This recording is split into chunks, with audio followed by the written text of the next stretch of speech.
welcome to the annual meeting of the League of Women Voters of Champaign County. This is certainly the culmination of a very interesting year in so many ways. And it has not only in local or state politics and in national politics, but I think as far as this organization is concerned. I have just been so impressed with the number of new members that we have welcomed into the league this year. Some because of a little urging, and mostly, I think, because of the political climate that we're living in. And people have found our website. People have signed up, almost sight unseen, and I think we've gotten some new individuals with new ideas, and hopefully some new insights as well. This is our annual meeting, and as I said several times in several ways, this is where we do the business of the league. And later on, we will be choosing a new slate of officers. We will adopt a new budget. We will pass some bylaws. And we'll just talk a bit about what's going to happen in the next year or two. But first, we're so happy to have with us tonight Melissa Heil.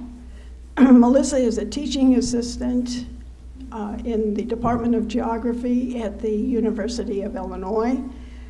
And I first made her acquaintance back in January when she did a presentation at the Friday Forum for the Y, in which she has a project which she calls the Austerity Project, which is an effort to kind of quantify and organize the various kinds of impact that the state of Illinois has experienced as a result of going for 2 years without a budget. We devoted all of our programming this year to looking at our community and how various dimensions of our community have been affected by budget impacts. And we've heard some marvelous presentations on local government, on the arts, on the environment, on physical health, on mental health. And I think by the time we got to the 7th or 8th panel, we kind of knew what the message was going to be. But yet, I think to hear the professionals in the field talk about what they're dealing with really puts a personal touch on the situation. And I think that's important information for us to have as we go forward. So Melissa's time tonight with us is sort of the capstone of this whole year. And I think to kind of step back from Champaign County and look at what's going on elsewhere in the state of Illinois and how decision-making in one part of the state has an impact on other parts of the state is important for us to realize as citizens of this state. So I'm going to turn this over to Melissa, and she will walk us through her program. Melissa?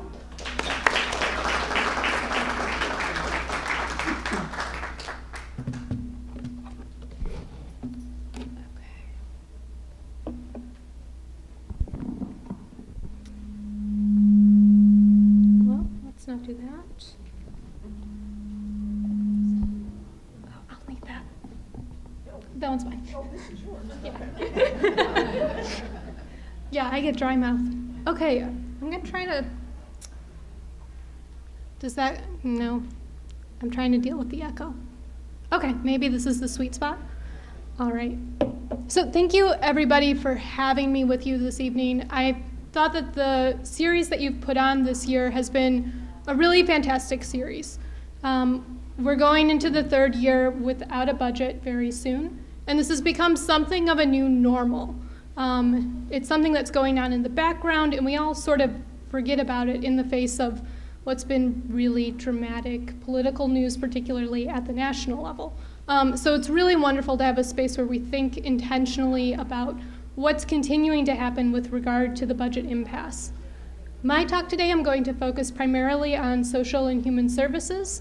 My project does look a little bit at higher education, environmental effects, so I can speak to that a little if you're interested. But primarily, I've looked at the consequences for social and human services throughout the state.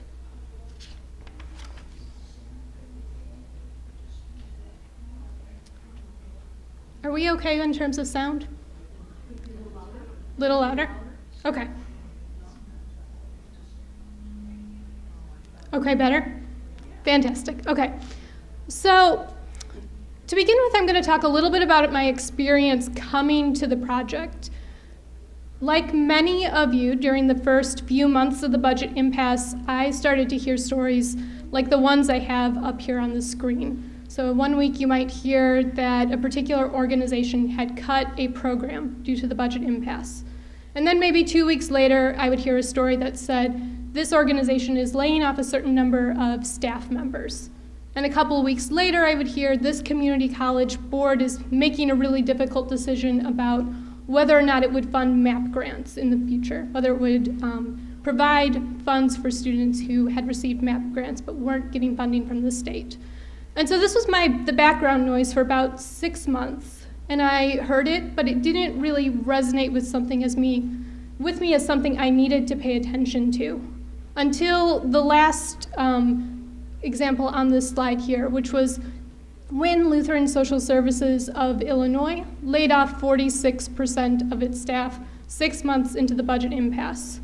Lutheran Social Services of Illinois is one of the largest statewide social services providers. And so at that point, it was a real wake-up call that what was happening due to the budget impasse was going to have really long-term consequences for people who use our social services programs in Illinois, but also for the future of that infrastructure itself, that we were really going to be losing a large amount of capacity due to the budget impasse.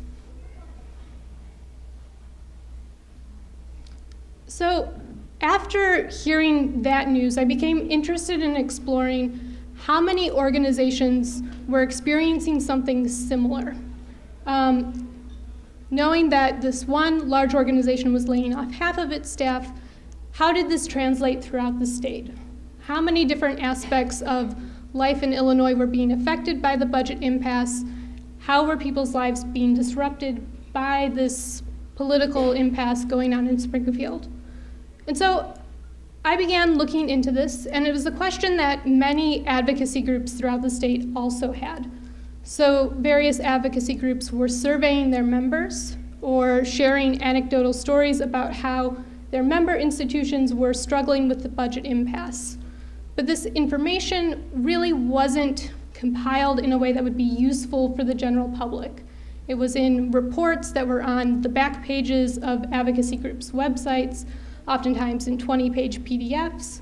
And so if you weren't a person who had time to really sit down and read through these things, you didn't have a good picture of what was happening throughout the state. And so my goal in putting together the Illinois Atlas of Austerity was to create a resource that would compile this information that various advocacy groups were putting together, and to put it in a format that people could sit down, spend 15 minutes looking at, and then get a much better sense of what was going on in terms of the consequences of the budget impasse. So that's the goal here. The site uses maps and other kinds of graphics to hopefully present this information in a way that's intuitive and visually interesting. So I come from a geography background, and when we talk to our students about complex social processes, issues of entrenched poverty, for example, we oftentimes bring in maps to show them a situation beyond their own understanding, their own experience.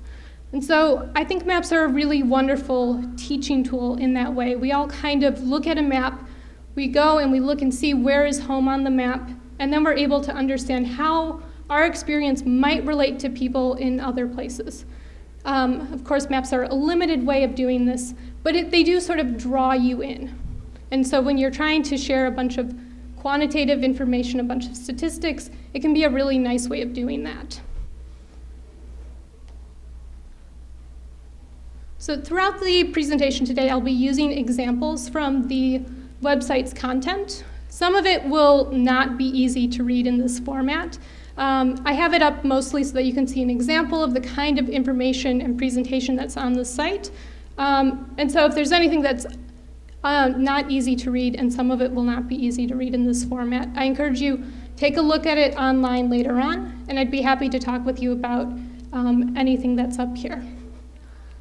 I know most of you have been following the budget impasse pretty closely since it started, but I do want to review the timeline of events because it affects some of the statistics and information I'll share with you tonight. So, first of all, shortly after Governor Rauner took office, due to a budget shortfall in the 2015 fiscal year, there were $26 million in grants for social services and public health that were suspended. So that's really when the funding shortfall began for many social service organizations, was back all the way in April of 2015. Then, as you're all aware, for the entirety of the 2016 fiscal year, we did not have a budget in place. And for the vast majority of social services programs, there was no funding coming from the state of Illinois. Last year in July, the General Assembly passed its stopgap budget, and that retroactively funded social services programs for the past fiscal year and for the next 6 months at 65% of what they had anticipated going into that fiscal year.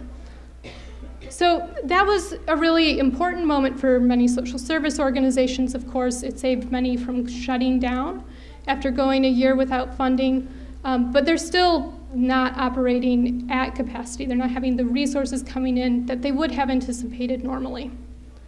And then since January, we're back in another budget stalemate, and there hasn't been funding provided for most social services programs.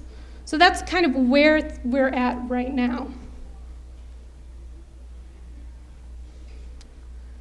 One of the best sources of information that we have about the consequences of the budget impasse is coming from a series of surveys done by the United Way of Illinois.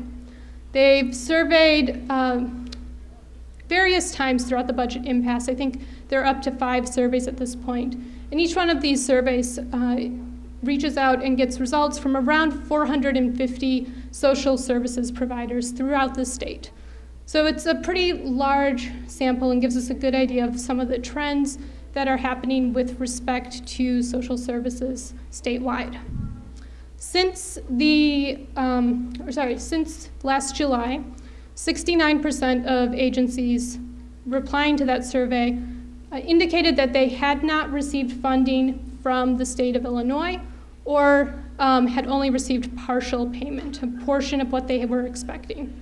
So this illustrates that while the stopgap budget was in place, many organizations were still not receiving the levels of funding that they had anticipated getting.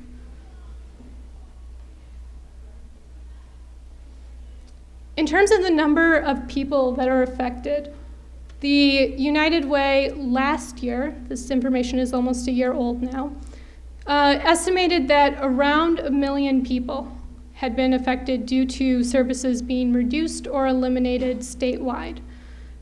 This is true in a variety of fields, mental health services being one of the largest categories of people who've seen their services reduced or eliminated, followed by programs that support substance abuse, and programs for senior citizens and child-related programs are some of the largest categories that were affected.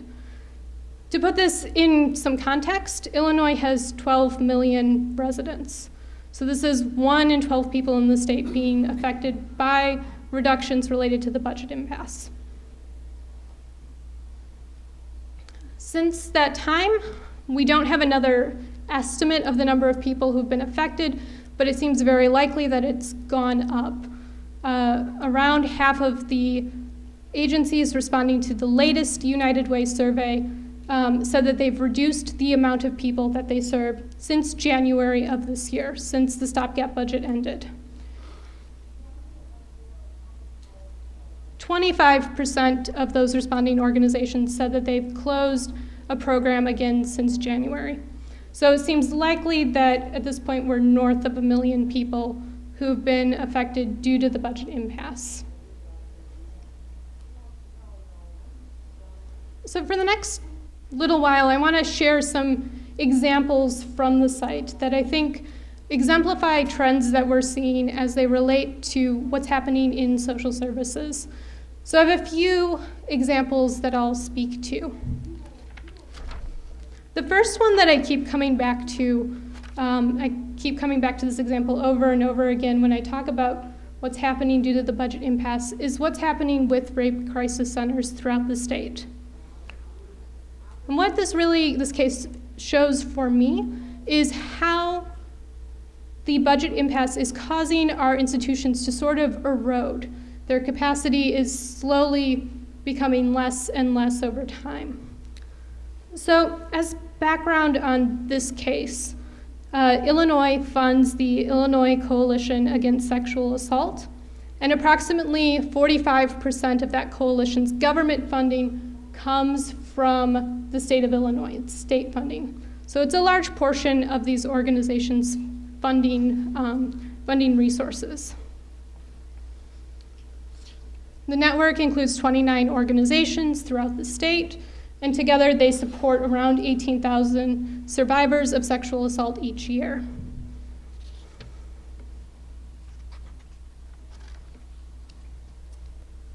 So this map, which again may be difficult to read in this format, but is also available on the website where you can zoom in and look at everything more carefully.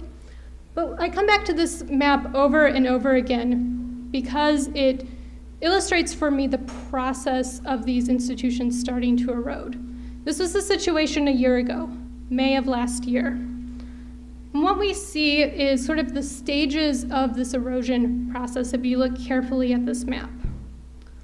So of course, different organizations across the human services spectrum, they have different resources available to them. Some organizations really depend very heavily on state funding and others do not. So when you look at any of these cases, there's a certain unevenness. Some organizations are really struggling under the budget impasse and others are doing all right. It really depends a lot on what their funding makeup looks like. But what we begin to see, this process of erosion, it normally starts at the beginning of the budget impasse. If we look back to the first few months, many organizations thought that the budget impasse would last maybe 2 months. And so what they did is they began spending down whatever savings they had, right? And when it came to the realization that this was going to last a long time, then other options needed to be considered. So for some organizations, they cut programs, like the Prairie Center Against Sexual Assault in Springfield. They chose to end their rural outreach programs to try to conserve resources and sustain the organization. Other organizations began reducing operating hours, cutting staff, and these things lead to reductions in the availability of services and delays in receiving care. So, for example, rape victim advocates in Chicago, at the point of making this map of May of last year, they had a 6-month waiting period to receive counseling services. So these kinds of things, of course, have really significant effects for people who are using our social services, but you can also see how the capacity of these organizations is being reduced slowly over time as they cut programs, as they cut staff, as they cut opening hours. All of these things sort of add up and we have less and less ability to care for people. Eventually, many organizations throughout the state have started taking out loans to sustain their organizations during the budget impasse. So either taking out loans or issuing special emergency appeals to their communities in an attempt to try to raise money. And so when they exhaust those options, when it seems that it's no longer sustainable to take on more debt, or when there's really it's unlikely that they'll receive a significant amount of new income, new donations from their community. Some organizations have closed down, and some operate as really bare bones institutions. And this is the case of RACES here in Urbana, the Rape Advocacy, Counseling, and Education Services organization. So they followed this pattern. First, they laid off staff. Then they tried to do emergency fundraising efforts, raising around $40,000 in emergency funds from people here in Champaign, Urbana. And then as of June of last year, they whittled down their services to the point where all they were offering were emergency crisis lines and some medical advocacy support. So luckily at this point, RACES is rebuilding its capacity and building back up its staff and programs. But if we compare that to where it was at 2 years ago, the capacity of that organization is significantly reduced. And we're seeing this kind of process happening in all different aspects of social and human services throughout the state.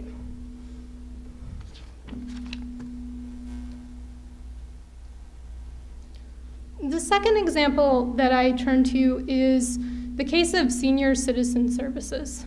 And for me, senior citizen services really illustrates that there's a need for there to be state funding for these programs, that this isn't the kind of work that community groups or church groups necessarily have the ability to do at this point.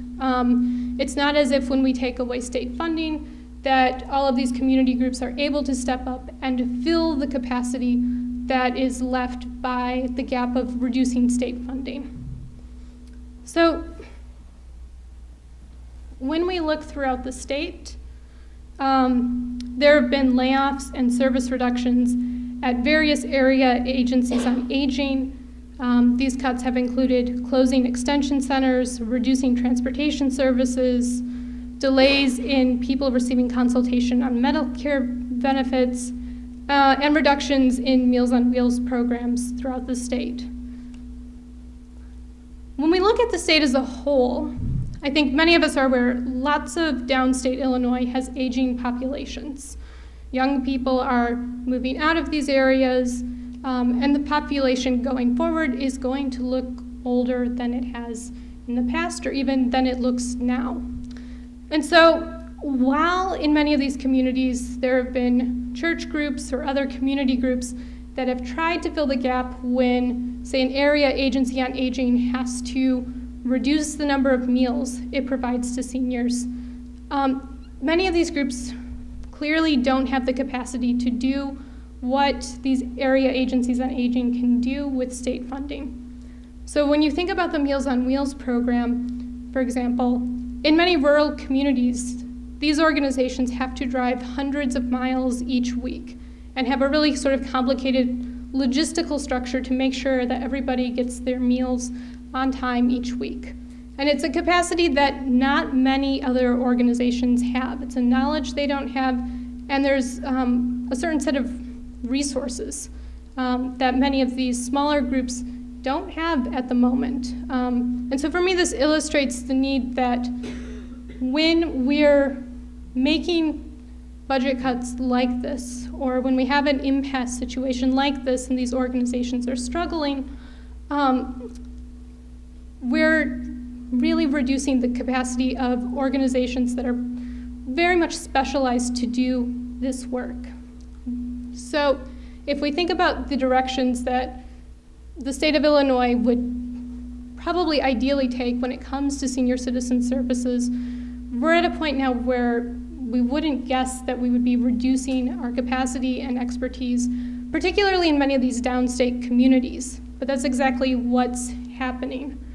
As people who work in these area agencies on aging look around them, if they're continuing to be employed, some are seriously considering leaving the state or leaving the field to look for opportunities with better job security, and the same is happening for people who have been laid off. So of course this means that they're expertise, their knowledge about doing this kind of work is being lost. But also, I think importantly, their community connections are also being lost. The knowledge that they have of the community members who use their services, their relationships with other institutions in their communities, those kinds of personal interconnections are also being lost in this process.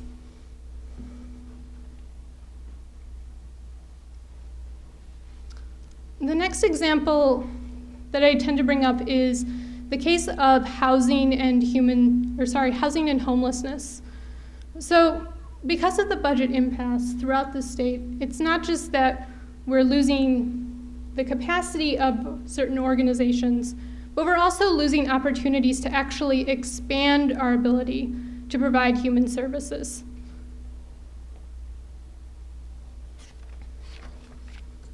So this information comes from Housing Action Illinois. They estimate that around 40,000 people have had services reduced or eliminated relating to homelessness or affordable housing. At the same time, the state of Illinois had $107 million in dedicated funds for building affordable housing and ending homelessness. Some of these are state funds that had their own sources of revenue, so would mostly not contribute to increasing the budget deficit. Others were pass-through grants from the federal government. But because to use these funds, it would require a small portion of the general revenue fund to be used, that $107 million has not been spent. And so that could have provided or preserved around 14,000 units of affordable housing throughout the state.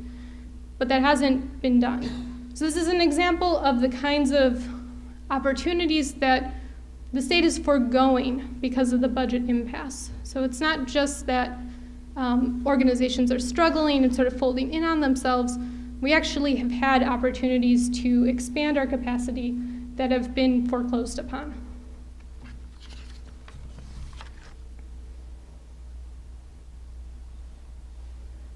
The last point I want to bring up is a question that I get a lot as I talk about this project. People hear I'm a geographer, and so they say, is there a certain part of the state that's really been affected by this? And my answer is, this has touched every corner of the state of Illinois. So I'll explain why that is. If you look at this map on the left-hand side here, the one that's mostly beige, this is a dot density map of money that is owed to service providers from the Department of Human Services. So this is money that service providers were under contract to receive but have not received from the Department of Human Services. And when you look at that, you can see that urban areas are really getting a lot of that money, that it's coming into urban centers. To some extent, this is because it maps onto our population density.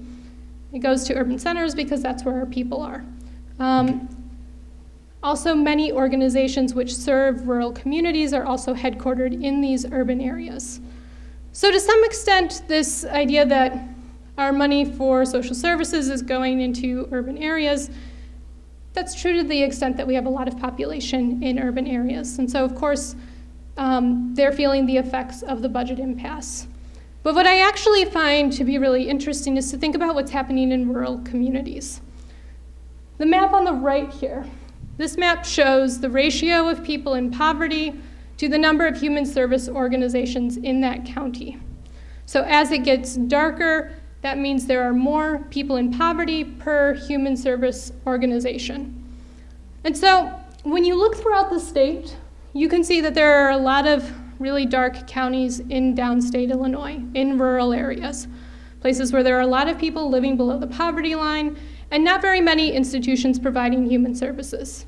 Now, some of that may be due to how human service agencies are set up in different parts of the state, right? In urban areas, you may have several smaller organizations, and in more rural areas, you have one organization in that county who takes care of things. But if we think about what happens when a program closes, when in one of these rural communities there's suddenly not mental health support services, or there's a closure of a substance abuse support program, That means that in order to get access to those kinds of programs, you now have to have the ability to drive outside of your county, which is an ability that lots of people living below the poverty line do not have access to.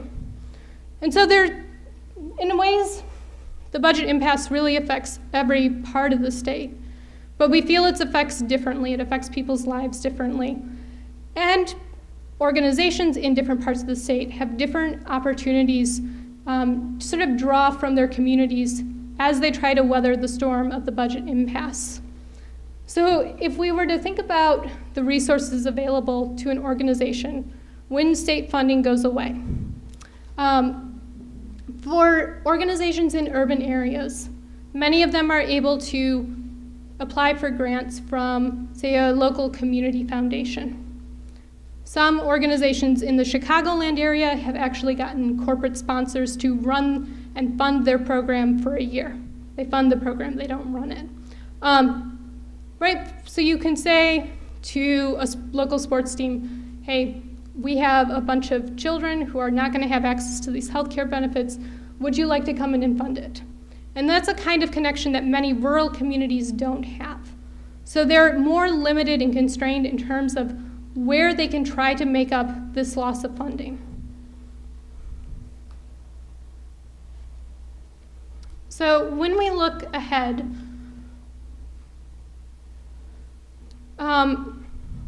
what I see is really multiple dimensions of reduced institutional capacity throughout the state. Our human services organizations are going to be less well prepared to provide the services that we expect them to give. Some of this is due to human capital loss. People who have kind of a special expertise in their field have been leaving the state or leaving the field in which they work and going, say, to the private sector where they feel a bit more security. Many of these organizations are going into debt in order to try to weather the budget impasse. And so even if these organizations receive full funding from the state retroactively, which seems unlikely, there's not going to be any assistance for the interest. And there's not any way to make up the now less sound fiscal footing that these organizations are on.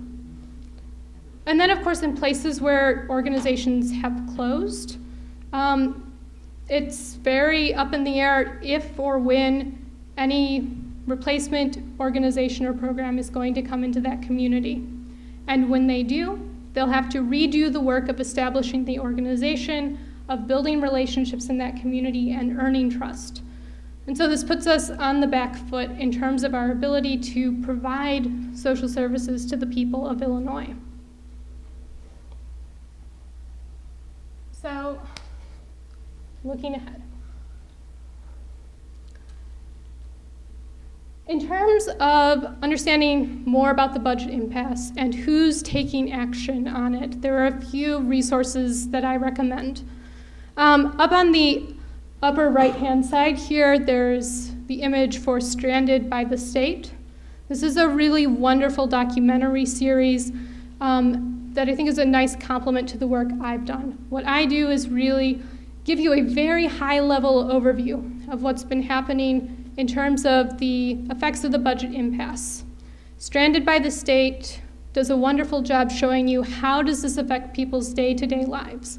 What actually do these various program closures that I can say happen all over the state, what does that mean for somebody's day-to-day reality, how they make their way through the world?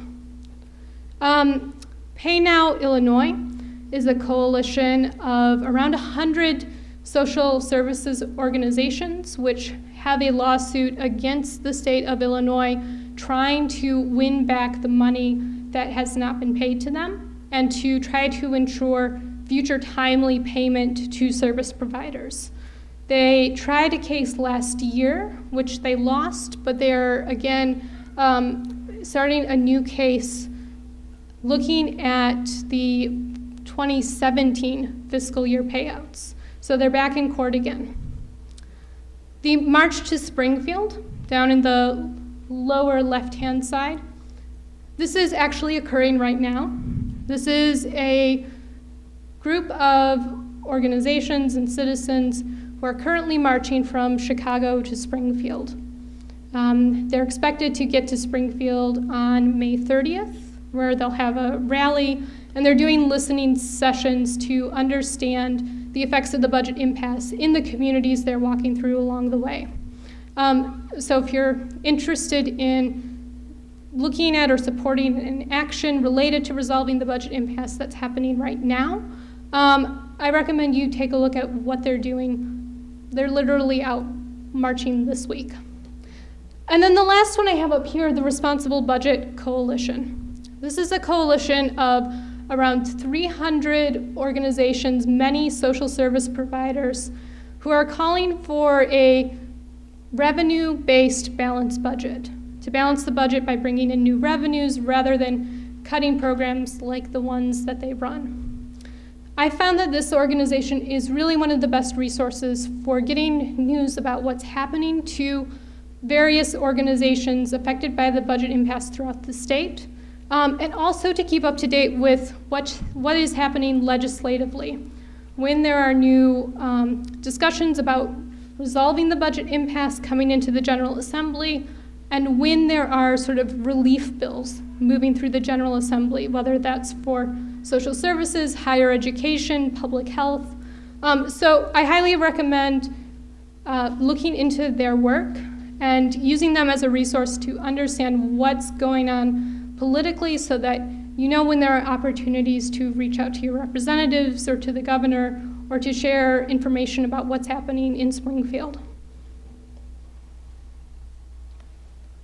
So just to wrap up, I want to reiterate what I started with. Since we are going into the third year of the budget impasse, for many, many people, this feels like the way things are now. And it's, as we've been saying about the national scene, this isn't normal. And so I really appreciate the opportunity to come here to talk about the effects of the budget impasse with you. And I encourage you, as this fades into the background, as it inevitably will, really do try to use those organizations as resources to keep this in your mind, because this is happening as we speak and continues to be unacceptable. So thank you very much. I'd be happy to answer any questions.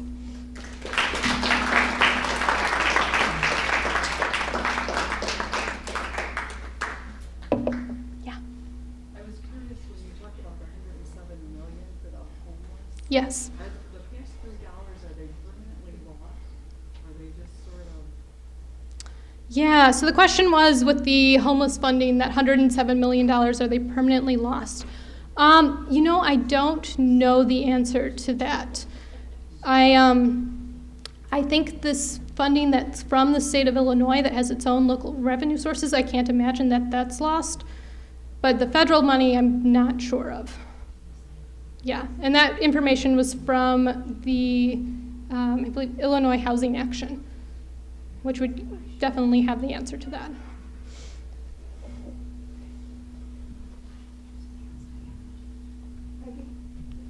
wondering if you've heard anything from any of our elected officials, including the governor, about the project. Have any of them responded to the information? I mean, I've seen it out in many media. Right. People know it's out there. Yeah, I haven't heard from any of our elected officials directly. To some extent, this wasn't meant for them. There are advocacy groups who do similar kinds of mapping exercises with information that's really geared for our legislators, saying, here's what's happening in your district. Here's how much money you're losing that's coming into your district. So on some level, it wasn't meant for them. Right? It's meant for people to see where they live, see their community, and try to understand it that way. The Illinois Senate Democrats do follow me on Twitter, though. So that is my small amount of influence. Yeah. How long will you keep up this project? It's already out of date. So it's I'm unsure, really. I might try to get some undergraduate students to sort of take it up, sort of our our students who are learning cartography and learning how to make maps like this. I may try to expand it out so that it can continue on even if I don't always have the capacity to keep updating it.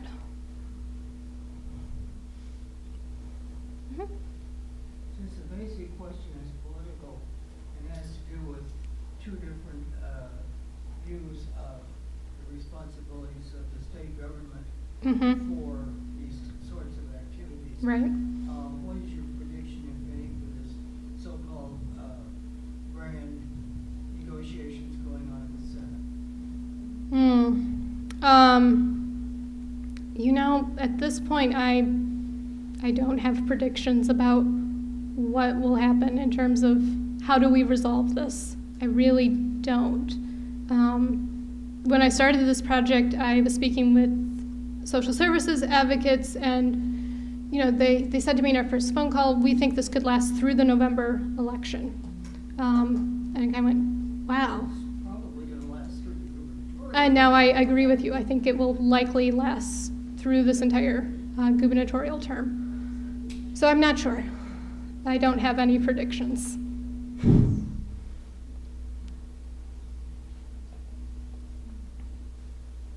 Any other questions? Yes. Yeah. I don't know if this is a question or a comment, but Mhm. it seems to me the damage is already done.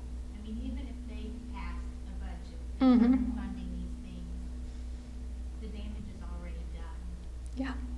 What can we do to be proactive to start the rebuilding in spite of not having funding? I mean, are planning to do the rebuilding. Right. Yeah. So the question was, it seems like a lot of damage has already been done. So what do we do to rebuild?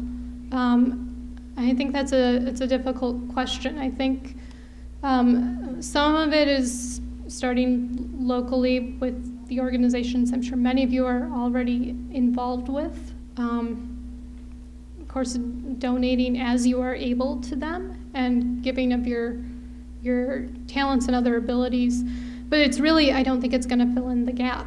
And I think it's important that we don't have the expectation that that will fill in the gap. I think one of the important things we can do is, if you are of the mind as I am, that the government should play a role in providing these services, and that is an expectation we should have of our government, that we don't let ourselves slip into the idea that this is acceptable or that we will shoulder this burden.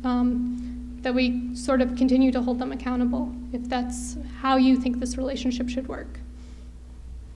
Yes.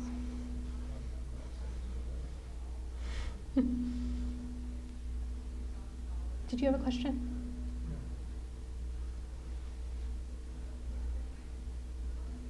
Nice display. Thank you. And one of your remarks reminded me that I'm of the generation that waits for the book to be published and the news to appear in the newspaper. But what I wanted to ask you particularly, where are your venues? How often do you come to speak to 30 or 40 people? And what's your audience and in what venues have you found yourself in the last 2 years? So rooms like this, a handful of rooms like this, various radio stations, some television interviews. But really, I think those have had a smaller reach than when I initially launched the site itself. The website reached around 40,000 people within a few weeks of it launching. So as I told one of my colleagues, probably more people than will ever read my work again. So some of it has really been through social media, as buzzwordy as that sounds. I was able to reach out to a few media folks who reported on the story, and then it went from there pretty quickly. And some of that was timing. So you're getting referenced by other Yes. websites, Mhm. social media. Yes. How Yes. many people read you if you put something up this week? Probably less. Some of that initial buzz was because of the timing.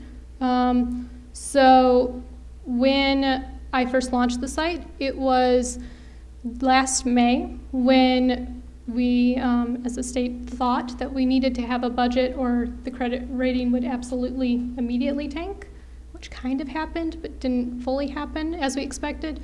So it was, what we were saying was we absolutely have to have a budget this month. And I came out with the site right at that time, right when there was a lot of attention on Springfield. So at this point, you know, maybe a couple of thousand people if I'm lucky. But initially it was quite a lot.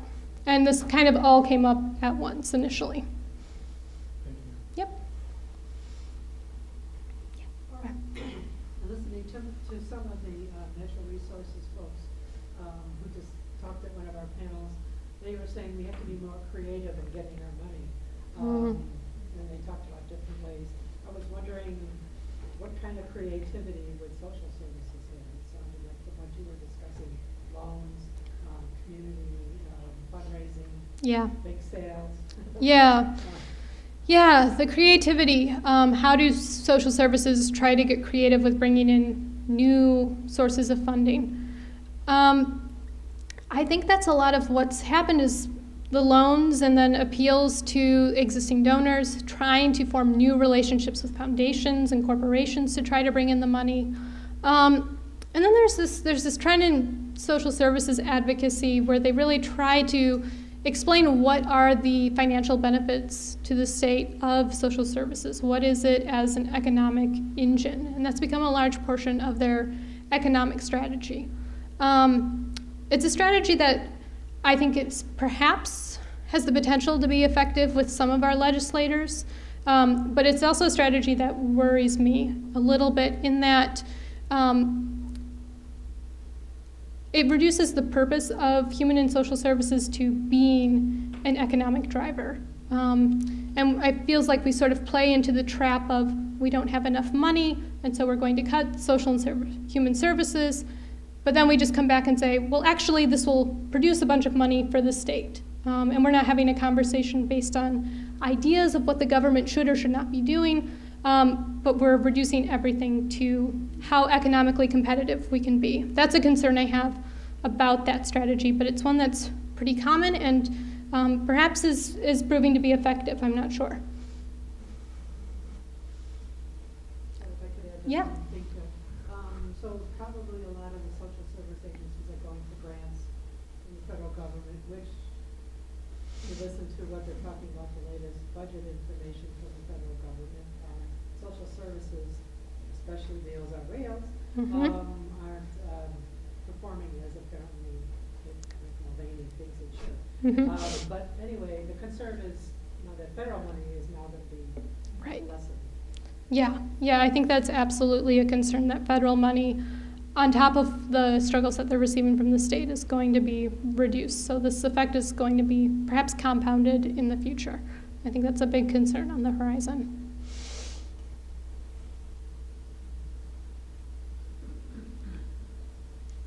Well,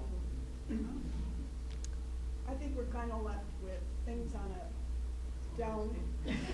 Yeah, no, nobody looks happy after I give this talk. All right, but thank you very much. It's a real pleasure to be with you all tonight.